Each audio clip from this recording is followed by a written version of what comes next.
બિહાર ચૂંટણીમાં એનડીએને બહુમતી મળ્યા બાદ નીતિશ કુમારના મુખ્યમંત્રી પદ પરથી સસ્પેન્શન ચાલુ છે। બીજી તરફ ચૂંટણીમાં હારના કારણે લાલુ પરિવારમાં ભંગાણ પડ્યું છે અને રોહિણી આચાર્યએ રાજકારણમાંથી દૂર રહેવાની જાહેરાત કરી છે।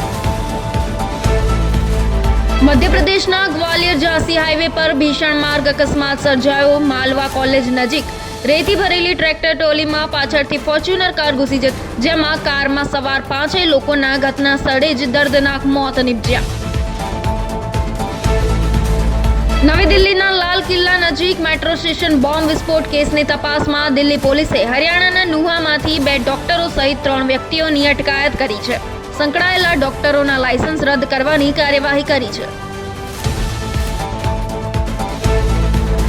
ટ્રમ્પ વહીવટીતંત્ર દ્વારા ઇટાલિયન પાસ્તાની આયાત પર 160% જંગી ટેરિફ લાદવા પ્રસ્તાવથી ઇટાલીના ખાદ્ય ઉદ્યોગમાં ચિંતા ફેલાઈ છે, કારણ કે પાસ્તાના ઉત્પાદકો પર અનુચિત રીતે ઓછી કિંમતે નિકાસ કરવાનો આરોપ છે।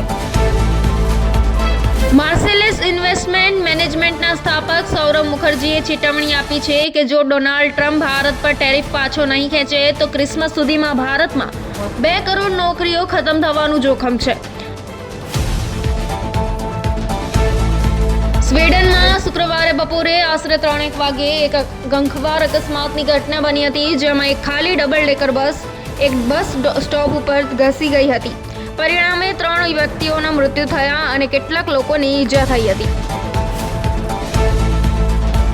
ઇન્દોરથી કારમાં એકલા આવી રહેલા આસિસ્ટન્ટ પ્રોફેસરને કંપની માટે અજાણે મુસાફરે સાથે બેસાડવાનું ભારે પડ્યું। દાગીના અને ક્રેડિટ કાર્ડથી ટ્રાન્ઝેક્શન કરી 4 લાખ ઉપરાંતની ઠગાઈ કરતા પોલીસ ફરિયાદ કરી છે। એએમસીને એપ્રિલ 2025 થી નવેમ્બર 2025ના પ્રથમ 7 મહિનામાં પ્રોપર્ટી ટેક્સમાંથી ₹1270 કરોડની આવક થઈ છે, જે લક્ષ્યાંક સામે 72.81% છે।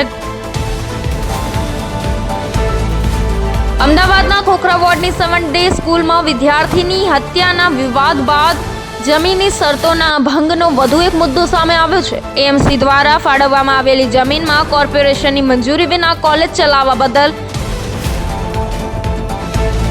મહુવાના છાપરી ગામે કપાસના વાવેતર વચ્ચે ઉગાડેલા ગાંજાના 50 છોડ સાથે વૃદ્ધને બગદાણા પોલીસે કુલ ₹51,700ના મુદ્દામાલ સાથે ઝડપ, જેને લઈને બગદાણા પોલીસે ગુનો નોંધીને આગળની કાર્યવાહી હાથ ધરી છે।